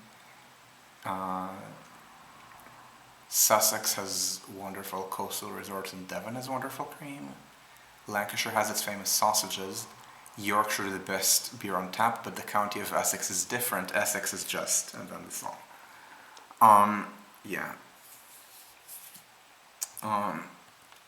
Anyway, are there other questions that do not require me to recite OG, what's it called? Spitting on it.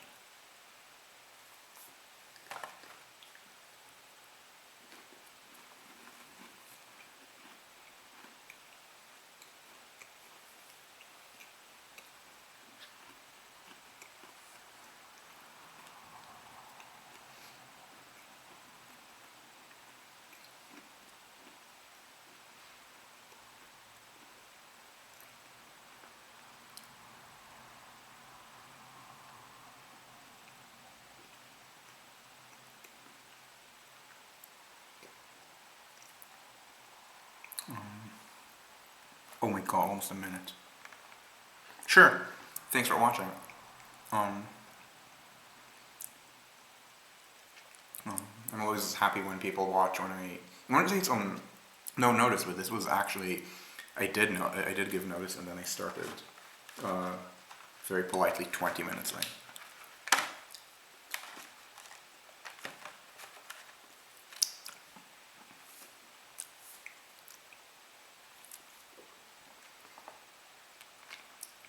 Yeah, so anyway, thank you all for watching, and I will see you once again either in 3 days or in a week. I doubt it's going to be in a week and a half, with another topic TBD. And thank you, and ciao ciao.